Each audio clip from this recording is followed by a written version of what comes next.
জয় শ্রীকৃষ্ণ। রাধে রাধে। হর হর মহাদেব। চৈত্র মাসে বাড়ির এই স্থানে ছড়িয়ে দিন এক মুঠো লবণ। অর্থ আসবে হু হু করে। এতটাই অর্থ আসবে যে আপনি আপনার গৃহে তা রাখতেই পারবেন না, কারণ আপনার তা গোনার জন্য আলাদা লোক রাখতে হবে। এবং আপনি যদি এই কাজটি আগামীকাল করতে পারেন তাহলে তো আরও শুভ। তাই বন্ধুরা, ভিডিওটি পুরোটা দেখুন, কারণ কোনো অংশ বাদ চলে গেলে আপনারা এই টোটকাটি জানতে পারবেন না। এবং এই এক মুঠো লবণ দিয়েই আপনার সমস্ত রকম বাস্তুদোষ ও গ্রহদোষ কেটে যাবে। তাই মনোযোগ সহকারে এই ভিডিওটি শ্রবণ করুন এবং ভিডিওটি শেষে যদি ভালো লাগে তাহলে অবশ্যই একটি লাইক করে দেবেন এবং কমেন্টে আপনি বলে যাবেন আপনার ইষ্ট দেবতার নাম। এবং চ্যানেলে প্রথম হলে অবশ্যই চ্যানেলটিকে সাবস্ক্রাইব করে পাশে থাকবেন, যাতে আমার এরূপ নিত্য প্রয়োজনীয় ভিডিওগুলি আপনার কাছে সকলের আগে পৌঁছায়। বন্ধুরা, আমাদের জীবনে নানা রকম সমস্যা ও দুর্ভাগ্য লেগেই থাকে এবং আমাদের প্রত্যেকেরই জীবনে বেঁচে থাকার জন্য প্রচুর অর্থের প্রয়োজন হয়।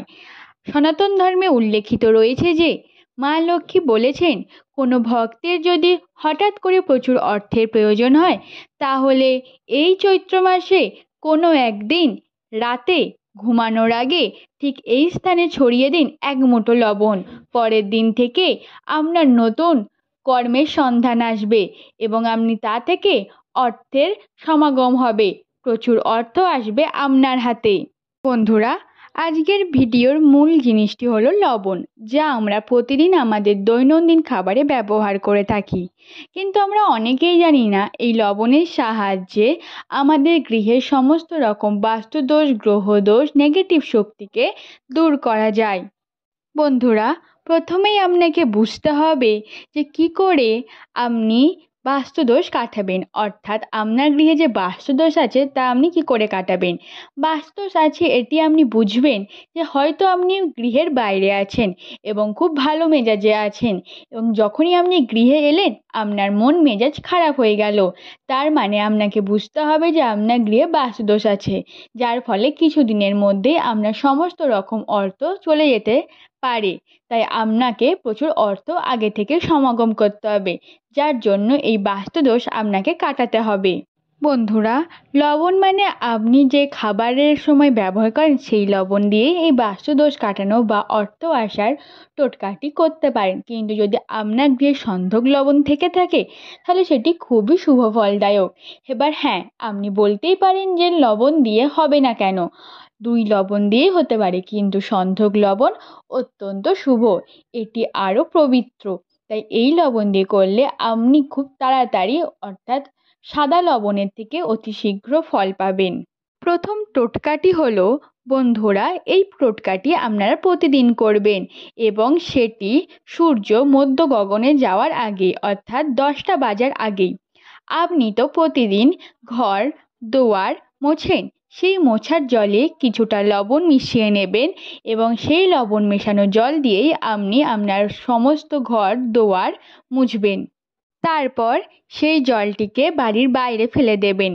বাড়ির চতুর্দিকের মধ্যে কোথাও ফেলবেন না, একটু দূরে গিয়ে ফেলবেন। এর ফলে আপনার গৃহে থাকা নেতিবাচক শক্তি ওই জলের সঙ্গেই বেরিয়ে যাবে। এই টোটকাটি আপনাকে প্রতিদিন করতে হবে। দ্বিতীয় টোটকাটি হলো, আমাদের গৃহে সমস্ত রকম নেতিবাচক শক্তি আসে বাড়ির বাথরুম থেকে।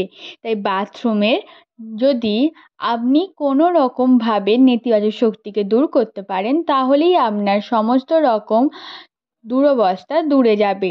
তাই আপনি যথাসম্ভব চেষ্টা করবেন আপনার বাথরুমে নীল রঙের বালতি বা মগ ব্যবহার করতে, কারণ এই নীল রং হলো অত্যন্ত শুভ এবং নীল রং সমস্ত রকম নেগেটিভ শক্তিকে দূর করে।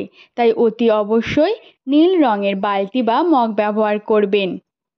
এছাড়া আপনারা আপনাদের স্নানের জলে কিছুটা লবণ মিশিয়ে নেবেন এবং এই নুন জলে আপনারা স্নান করবেন।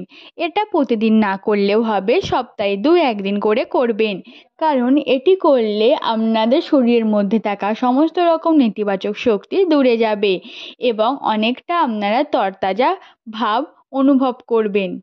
পরবর্তী বিষয়টি হলো, আপনি একটি কাঁচের পাত্রে কিছুটা সন্ধক লবণ বাড়ির এমন স্থানে রাখবেন যাতে বাইরে থেকে আসা কোনো ব্যক্তির সেই দিকে চোখ না পড়ে। অর্থাৎ সন্ধক লবণটি এমন স্থানে থাকবে যাতে বাইরে থেকে আসা কোনো ব্যক্তির চোখ সেই স্থানে পড়বে না, যার ফলে আপনার গৃহে থাকা সমস্ত রকম বাস্তুদোষ দূর হবেই এবং আপনার জীবনে অনেক অর্থের সমাগম হবে।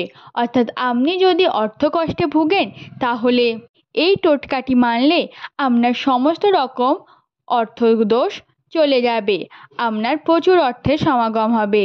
এর সাথে আপনি যদি চান আপনার গৃহে আরও অর্থের সমাগম হোক, তাহলে একটি কাঁচের পাত্রে কিছুটা সন্ধক লবণ নেবেন এবং সেই পাত্রটিকে বাথরুমের এমন স্থানে রাখবেন যাতে কেউ কখনো সেটি দেখতে না পায়। অর্থাৎ আপনি আপনার গৃহের মানুষ ছাড়া কোনো বাইরের ব্যক্তি যদি আসে, তারা যেন সেই লবণটি দেখতে না পায়।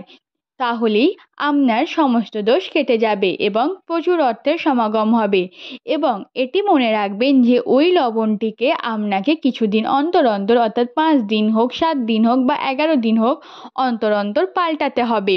এবং সেই লবণ যেটা পাল্টাবেন সেটিকে চৌমাথায় গিয়ে ফেলে দিয়ে আসতে হবে, অর্থাৎ চৌমাথায় রাস্তায় ফেলে দিতে হবে। বাড়ির চতুর্দিকে কোথাও সেই লবণটিকে আপনি ফেলতে পারবেন না। এছাড়া আপনি আরেকটি উপায় করতে পারেন, তা হলো যে কোনো শনিবার বা মঙ্গলবার দিন আপনি একটি কাঁচের পাত্রে কিছুটা লবণ ও একটি বা দুটি বা তিনটি লবঙ্গ রাখবেন এবং এমন কাঁচের পাত্র নেবেন যাতে সেটির ঢাকনা থাকে এবং সেই পাত্রটিকে বাড়ির একটি কোণে রেখে দেবেন যাতে কারোর চোখ সেই স্থানে না পড়ে আপনার ছাড়া, এবং সেটিকে 12 ঘন্টা বা 14 ঘন্টা আপনি রেখে দেবেন। তারপর সেই পাত্রটিকে থাকা নুনটিকে আপনি বাড়ির চতুর্দিকের বদলে ছড়িয়ে দেবেন না, সেটিকে আপনার উঠানের দক্ষিণ দিকে অর্থাৎ দক্ষিণ পূর্ব কোণে ছড়িয়ে দেবেন। এর ফলে আপনার গৃহে মা লক্ষ্মীর আগমন ঘটবে এবং আপনার জীবনে থাকা সমস্ত রকম অর্থকষ্ট দূরে যাবে এবং আপনার জীবনে প্রচুর অর্থের সমাগম হবে। আশা করি বন্ধুরা আপনারা ভিডিওটি পুরোটা বুঝতে পেরেছেন। এই টোটকাগুলি যদি আপনি মেনে চলেন তাহলে আপনার প্রচুর অর্থের সমাগম হবে। আজকের ভিডিওটি বন্ধুরা এই পর্যন্তই। আবার দেখা হবে নতুন কোনো ভিডিও নিয়ে। ততক্ষণ ভালো থাকবেন, পরিবারের সকলকে ভালো রাখবেন। নমস্কার। জয় শ্রীকৃষ্ণ।